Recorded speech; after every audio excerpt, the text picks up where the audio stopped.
Good morning. We are at Token2049 and I'm in a Singapore hotel. I don't have my main PC, I just have a laptop. So we're going to do a live stream and just cover what happened yesterday and then what is going to happen today. And then a quick chat on just general news in terms of Fed cutting rates and so on. So let's just, let me just quickly work out the easiest way to share my screen like this. Alrighty. So we should be able to, everyone should be able to see the screen right now. It's my assumption. Pretty sure. Yeah. All right, cool. So if you don't already know, the US Federal Reserve just cut rates by 0.5%. So this is 50 basis points. This is the first time in 2.5 years, and this is what we're expecting. But I want to show a little bit of context quickly, just with a little bit of, oh, not this one, sorry. This one right here, a little bit of context. Okay, so in terms of the US Federal Reserve interest rates and what they've been since 2006, you've seen they're high before the previous crash in 2000. So up, like high, and got lower and lower. And then when the crash happened, they came on down. So as soon as this starts to happen, people are going to borrow more money when they can, of course. This was a very dark time. And then during COVID as well, they went basically to 0%. So it was very, very affordable. And then it doesn't show the increases, but we basically went up to 5%. And now, or just over 5%, and now we've come down. So it doesn't look like much right now, but I just want to point out that when it goes high, it starts to come down with just like a little bit of an interest rate that comes out, and then a cut happens, another cut, and so on. So that's how that basically looks. Now, what's actually going on with Token2049? These are my kind of core takeaways. I can't make myself big because it's hard with one screen, but I think I'm on the side here. So with Token2049, my main takeaway thus far is there's like supposed to be 20,000 people. There's hundreds of individual booths. It's kind of like a different convention to some that I've been to in the past. Everyone's kind of selling something, but it still works very, very well. A couple of key takeaways. People are not aware that Solana Breakpoint is even happening, that it even exists. A lot of people are not aware of it.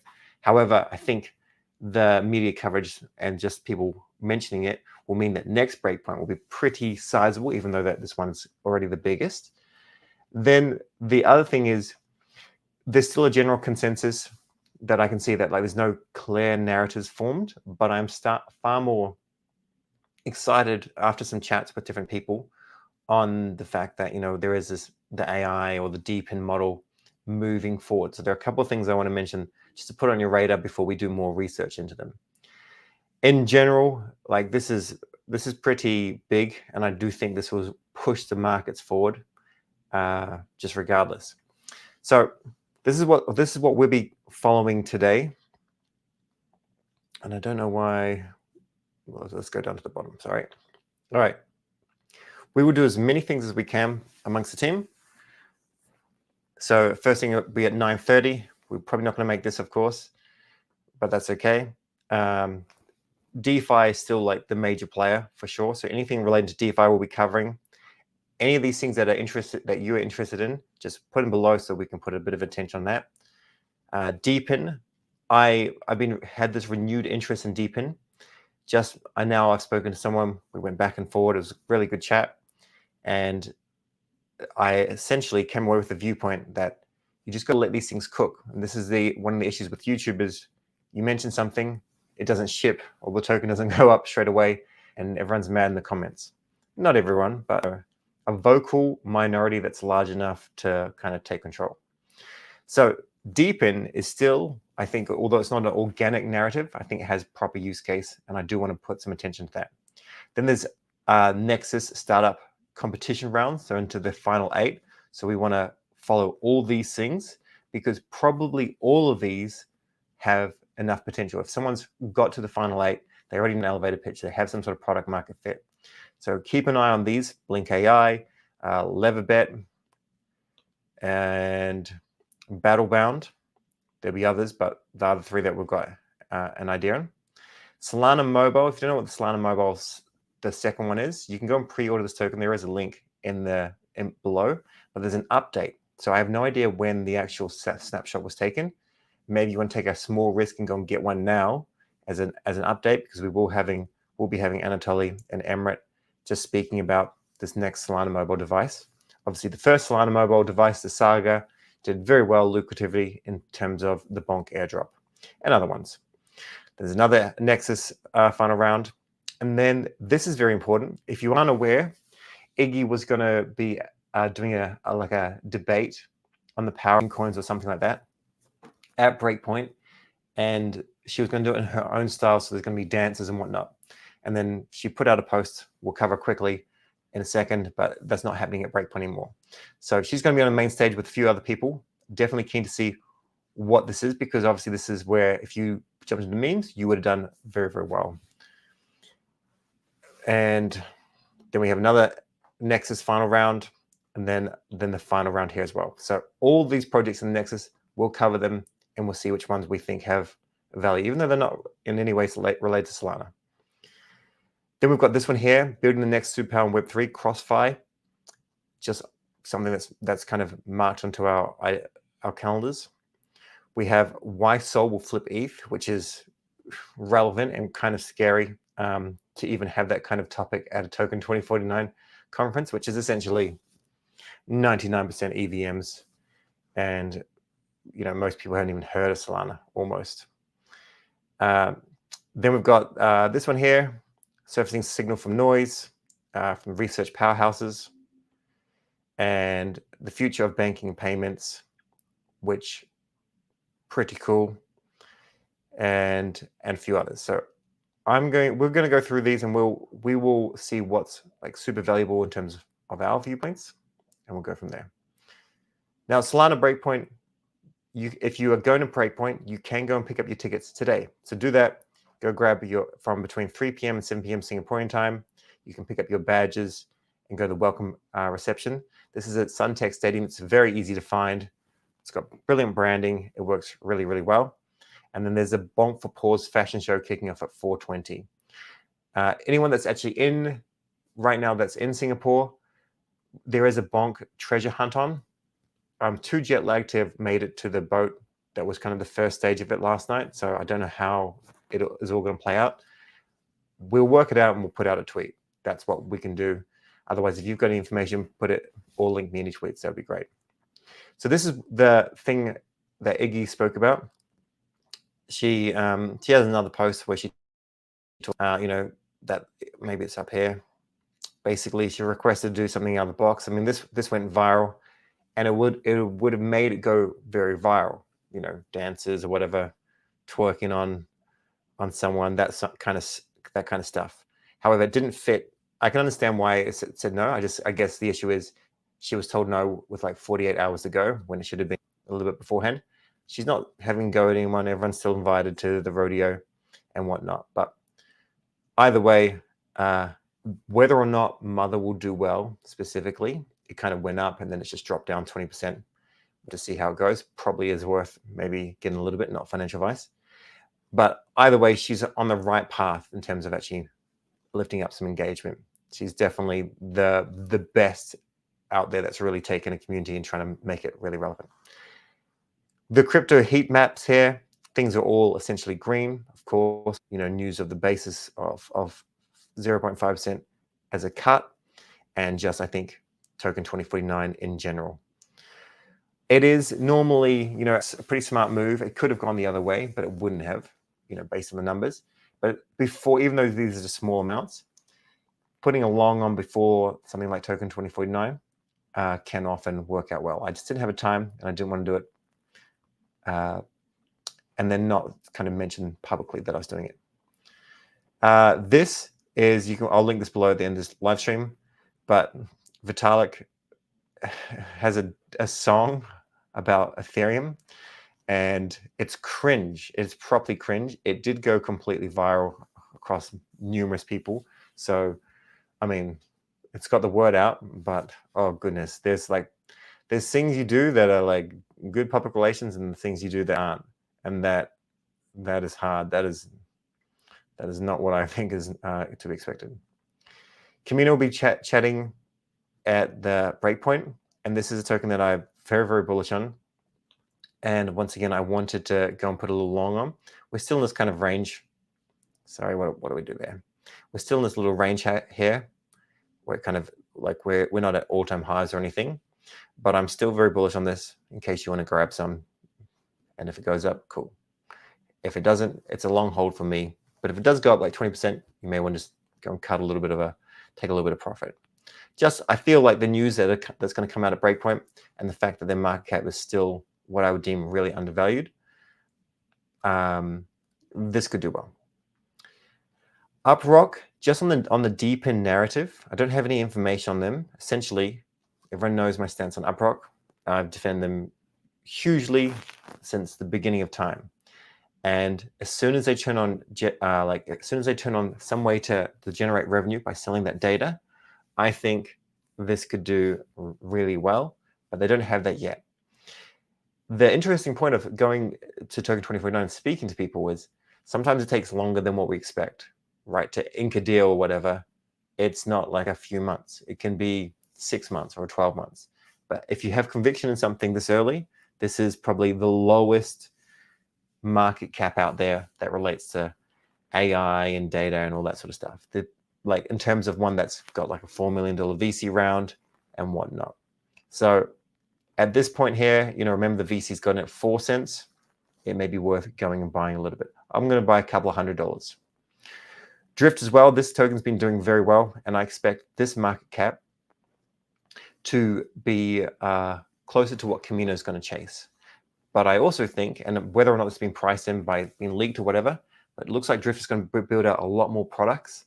And so if you do have some Drift, you may want to keep a little bit of a bag and actually devote some time to governance, because I think this is going to take over. It's going to be Kamino, Dupe, and Drift. They're going to be the biggest ones, and they'll scale to size where they will be bigger than all the other standalone dApps on other chains, in my opinion. Aave is always going to lead in terms of the lending market, but I think you get my drift here. So I had a chat with someone from Peaq, and this sounds pretty cool. Did have one person that did a little bit of research into it, but I didn't get quite what I got out of actually speaking to someone from the team. So I want to chat to them again, give them a follow, and definitely give them a follow. This is the actionable of the day. The wait is almost over. The Peaq blockchain token are about to launch. I'm going to see if I can find out any alpha on that, like what we can do. But essentially, this is a blockchain meant for DPIN projects. DPIN projects that come in here, they can launch on here. Things like Silencio, which is something I had heard about, didn't have all the data, wasn't quite like in my mind as having product market fit. And now when I got some more data, definitely does. Basically like an app you just put on your phone, and it measures the audio levels around streets and things like that. Then when you're going from place to place, you will be recording this, and then you sell that data. And you can sell that data to like, Willow and real estate and rent.com and all these places, well, they can. And then they reward you with a token. And then you get that noise pollution idea. So if you're buying a place, if it's quiet or loud. And I think after having a chat with someone from Peaq, sounds very, very cool. So I want to see what like the top 5 things are that he's like most bullish on. And then I think when it comes to DPIN, Peaq would be my first stop. Go there and see what things are being built on that, because I think a supported blockchain makes a lot of sense. Other random news, this has already been out for quite some time, but I'm not in the US, so it hasn't really worked with me. But Gemini has a credit card. So not a debit card, but a credit card. And you get like a decent percentage back in terms of, in Sol, ETH, or BTC. So if you already spend money on groceries and whatnot, and if you're in the US, it's US only, but it's available in all states, grab yourself one of these cards. There's no referral or anything like that. But I think this is really, really cool. Because in 2017, as a bit of a guide, everyone wanted to be able to spend their crypto this way, but nobody could. And then last cycle kind of happened a little bit, maybe more on another day to talk about this, but crypto.com, raised a lot of money, and they have their Crypto.com debit card. And now we've got this credit card, and it's giving you rewards, Sol, ETH, and BTC on stuff you're already going to spend it on. So it's a bit of a no-brainer. And on the subject of Bitcoin, Trump apparently made the first Bitcoin transaction at a New York City bar buying some burgers. So kind of cool in terms of things just starting to go mainstream. You wouldn't believe all these things happening in 2017. And then I missed this here before. But on the debit card front, so similar to credit cards, but debit card, Kast. I'll be doing an interview with Kast there on Solana. And this card is like, you can already download it. You can get a physical card, or you can just get a virtual card. This also has exceptionally high product market fit. And in addition to that, you get rewards. And, it's been early. This has 3,500 followers. They've already done some seed rounds, or they've raised some sort of money. I can't remember how much, but they're based in Singapore, Australian founder. And I think this is also very worth using. So I'll do a bit more of a review, but that's basically that. All right, let's just see if I can take a couple of questions before we end this. And cool. So any of the Token2049 events being live streamed? Not that I'm aware of. I'm not sure. Now, and how am I? I'm good. Singapore's good. It's hot. I'm jet lagged, so I want to cover more, and I want to just get as much alpha as I can. But yeah, it's a little bit tired. But there's so much happening, and it's really good. I think the major takeaway is I'm not a Solana maxi, and I didn't start on Solana. Just these days, Solana, like, it does hold the most amount of potential, in my opinion. But there's still other things out there, and it's really good to go when your crypto Twitter timeline kind of gives you one feed based on what you generally search for, or whatever, to go into something where it's completely different, but still stuff that I'm very, very familiar with. Like, there's another project out there which I want to do a little bit more of a research into, but it's called Incentive. You can find their Twitter, or I'll link it below at the end of the stream. But this is really cool as well, because although it's entirely different blockchain, so it's a layer 1 blockchain. So they're at the stage of, like, they're building, right? So if you take a bet on them, that's one of those things that it could play off really nicely, or it may not. But what I really cool about this is like Wix. If you don't know what Wix is, where you can go to wix.com and you can build your own website by dragging and dropping and changing stuff. They do the same thing in terms of backend. Okay, you want to do a DeFi farming thing, cool. You drag this and you copy and you drag onto this, and it builds all these smart contracts. Now, it's in a test environment, but you can already check it out. But those sort of things are just, like, incredible, right? Like, you can get something, all the code can be audited beforehand, then you can just drag and drop. It can probably go through some sort of automatic code checker.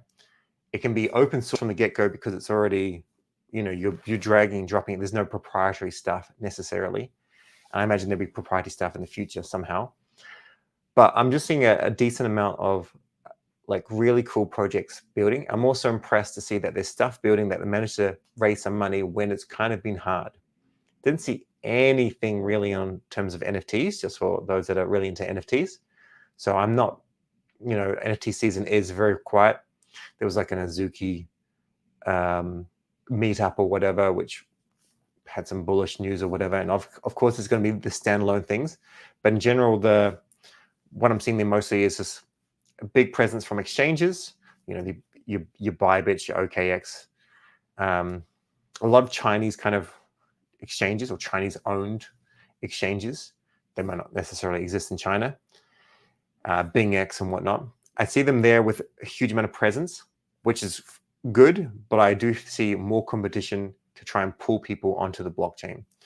There's also Tron and a lot of things that I'm not really keen on. But in general, like, the future is bright for crypto, and I'm definitely keen to spend like 50% of my time on other blockchains to see where there could be value.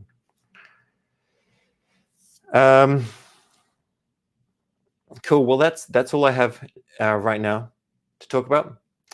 you know what I'm going to be working on today. So anyone that watches this, just go and put a comment, and I'll review them a couple of times a day and see what is valuable to people.